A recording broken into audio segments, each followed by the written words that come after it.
큰 사단이 일어나지 않고서는 은행은 원래 망하질 않아. 은행들이 망했다? 어느 나라에서? 이거는 경제 전반에 굉장히 경직성을 가져다 주고, 우리나라는 경제적으로 뭔 문제가 생겼어. 그럼 제일 먼저 무슨 멘트부터 나오니? 아니, 국가가 뭐 하는 거야? 미국은 그렇지가 않아.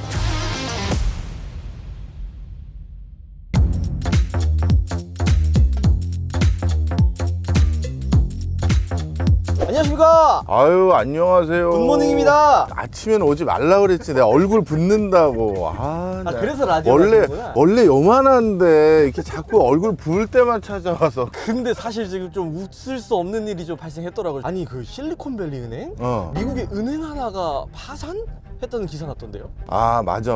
이 실리콘밸리 은행은 특히 의미가 좀 있는 은행인데, 이름에서도 느껴지겠지만 미국의 신생 스타트업들을 전격적으로 지원하기 위한 거를 자신들의 뭐라 그럴까, 사업 특성화, 이걸로 삼고 진행해왔던 은행이야. 자, 그런데 나름대로 그 은행이 그런 특성을 가지고 있다 보니까 미래지향적인 기업들에게 투자를 해주고, 그걸로 인해서 고위험 고수익을 조금은 그쪽에 좀 포커스를 둔 은행이라고 볼 수가 있는데, 우리 주변에서 많은 회사들 창업하고 망하고 뭐 흑노병사가 다 있잖아.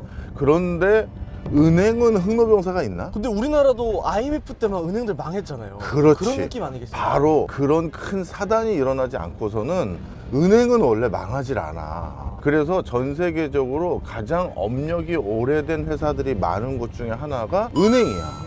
우리나라도 예전에 IMF 외환위기 때 있었던 조흥은행이라든가 하여튼 그런 은행들이 다 100년 이상 된 은행들이었거든.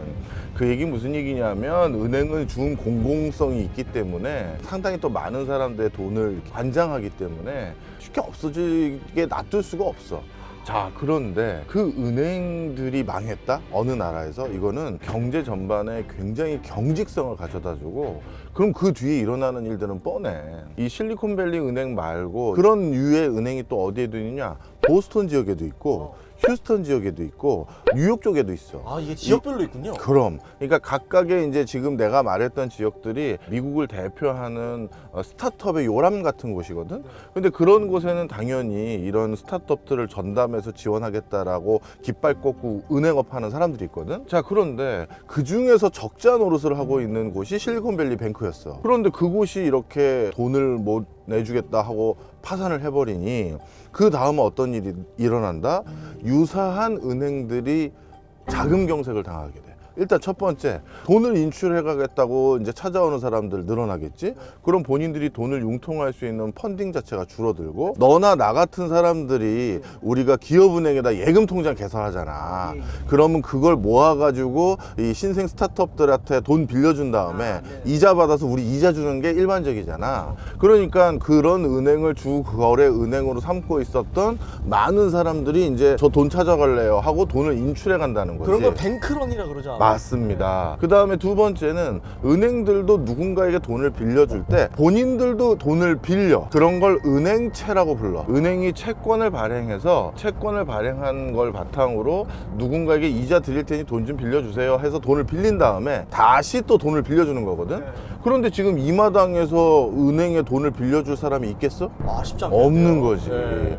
자, 그 다음에 실리콘밸리는 지역을 거점으로 한 은행, 그리고 좀 더 특수 목적에 부합하는 은행이야. 그럼 그런 은행에게 돈을 빌려주는 사람이 또 누구냐면 메모드급 은행들 있지. 뭐 예를 들어서 골드만삭스라든가 뱅크 오브 아메리카라든가 이런 굴지 은행들이 또 돈을 빌려주기도 하거든. 그런데 그런 은행들이 자기들 돈 떼어입을까 봐 이제 돈을 다 가져가거나, 또 보험사나 국가기금인들이나 이런 데서 돈 빌려줬을 텐데 그거를 다 떼일까 봐 이제 서로 먼저 찾아가기 시작했다. 그러면 이제 이게 한 곳에서만 자금 경색이 일어나는 게 아니라 전방위적으로, 아, 은행이 돈 구하기 어려워진다, 채권이 요즘 발행이 안 된다, 이런 상황까지 가는 거야. 와, 그러니까 은행 하나 무너지는 게 정말 전방위적인 어떤 경제적인 좀 문제가 생기는 것 같은데. 그럼.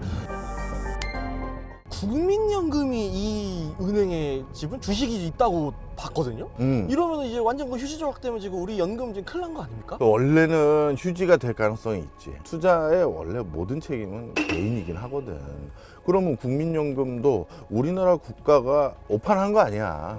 거기다 돈 넣었으면 안 되는데 해서. 그래서 못 받아도 할 말이 없을 때가 많아. 자, 그런데 글로벌 금융위기 때 미국의 은행 한두 개가 망했을 때 그때 미국이 좀 대응을 어떻게 해야 될지 되게 좀 주저주저했어. 이게 우리나라랑 미국이 참 다른 건데 우리나라는 경제적으로 또는 사회적으로 뭔 문제가 생겼어. 그럼 제일 먼저 무슨 멘트부터 나오니? 정부요? 그래, 맞아. 미국은 그렇지가 않아. 미국은 국가가 나서는 걸 극도로 혐오해. 왜 우리 개인의 자율과 창의에 맡겨야지. 왜 국가가 자꾸 나서느냐. 이 전 세계 모든 국가는 중앙은행이라는 이름의 은행을 가지고 있지. 뱅크 오브 코리아라든가 뱅크 오브 재팬이라든가 센츄럴이라는 단어가 들어갈 만한 이런 은행들을 가지고 있어. 근데 미국은 그런 단어가 없지. 연준이라고 돼 있잖아. 그러네요. 뱅크 오브 아메리카는 그냥 시중은행이야. 그 연준이라고 해서 페더럴 리저브라고 돼 있거든. 이거는 뭐냐면 미국에서도 중앙은행을 만들어야 된다는 생각을 했었거든. 그런데 미국 국민들은 워낙 중앙에서 뭐 한다는 걸 다 싫어해. 각 주마다 아니 왜 주마다 결정할 걸 중앙에서 결정하는데 뉴욕 주민들이 뭐 일리노이 주 상황 알아? 뭐 이런 식으로 나온단 말이야. 그래서 이거 안 되겠다. 그런데 여러 가지 이유로 우리도 중앙은행 역할을 하는 게 꼭 필요한 상황이니 어쩔 수 없이 그러면 중앙은행을 꼭 만들어야겠다라고 일종의 정치권에서 야합을 해. 그리고 나서 어떻게 했느냐?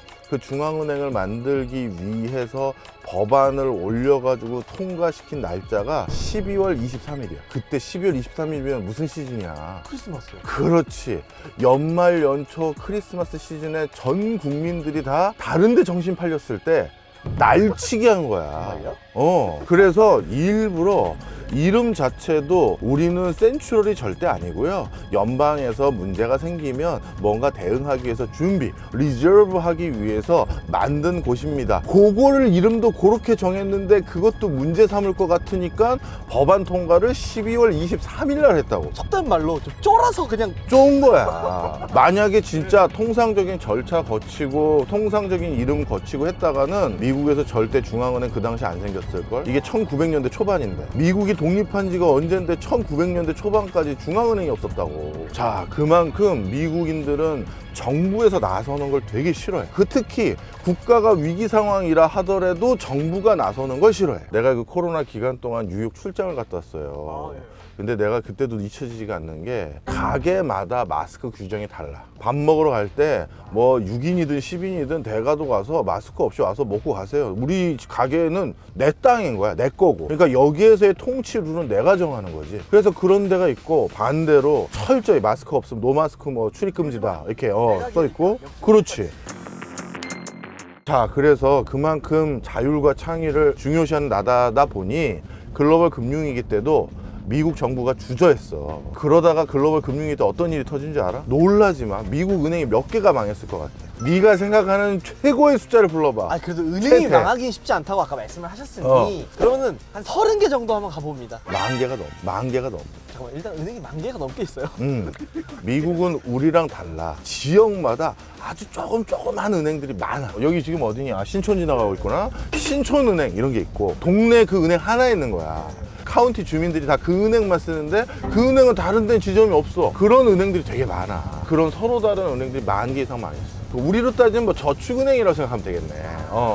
이 저축은행들의 역할이 미국은 굉장히 큰데 그런데 그 은행들이 다 망해버렸네요. 그래가지고 나도 그때는 진짜 이러다 미국 망하는 줄 알았어. 왜냐하면 은행 망한다는 건 각종 모든 경제 전반에 악영향을 미치는 거거든. 그런데 이걸 어떻게 이겨낸 겁니까? 그 당시는 일단 어떻게 이겨냈냐 하면 야 이거는 정부가 개인의 창이 있다는 소리 들으면서 기다릴 게 아니라 우리가 나서야겠다 하면서 어떻게 했다? 종이를 사가지고 거기다가 옛날 자신들 대통령을 그려. 그 다음에 그 위에다가 숫자를 딱 매기면 금보다 비싼 게 돼. 바로 달러지. 그거를 찍어가지고 윤전기 돌리듯이 프린터로 쫙 찍어서 전 세계 쫙쫙 뿌렸어. 그랬더니만 그 문제가 해결됐어. 자, 그런데 그때 얼마나 찍어냈느냐? 미국 연준에서 그 글로벌 금융위기 이전과 이후에 찍어낸 달러의 양이 얼마 늘었냐 하면 10배 가까이 늘었어요. 지금까지 건국 이래 연준이 찍어낸 달러 양에 비해 글로벌 금융위기 극복하려고 돈을 찍어냈더니만 10배 가까이 늘어난 거예요. 그런데도 달러 가치가 안 떨어져. 그래서 자신들이 이런 엄청난 무기를 가지고 있었구나라는 걸 확실히 인식하고 이번 코로나 때 또 그 달러 푸는 무기를 또 썼지. 자, 그런데 이번에 실리콘밸리도 은행 사건도 똑같이 어떻게 할 가능성이 높다? 우리가 이제 글로벌 금융위기 때도 봤지만 이런 건 정부가 나서야 돼. 그리고 국민들도 정부가 안 나섰을 때 엄청난 혼란이 일어난다는 걸 이미 경험했기 때문에 이제 정치적 동의를 구하기가 너무 수월해진 거야. 우리나라 국민연금만 거기에 투자한 게 아니라 유럽의 각 국가의 국부펀드라고 하는 게 거기 엄청나게 투자 많이 했어. 왜냐하면 우리나라 국민연금은 레퍼런스가 없는 것은 잘 투자를 안 해. 여기서 말하는 레퍼런스란 뭐 네덜란드 국민연금이 투자했다는데요, 독일 지자체가 투자했다는데요, 싱가포르 투자처에서 했다는데요? 이런 느낌으로 이게 있어야 우리가 들어가. 우린 그게 하나의 룰 같은 거야. 그러다 보니까 우리나라 돈만 아니라 외국 돈까지 거기 맞물려 있거든. 하나가 더 있어. 이거를 빨리 막아야 되는 게 내년이 미국이 선거거든. 이 선거 전에는 각종 선심성 행정이 원래도 늘어나는데 포퓰리즘. 그런데 문제를 일으킨다? 아우, 이거는 선거 접겠다는 얘기지.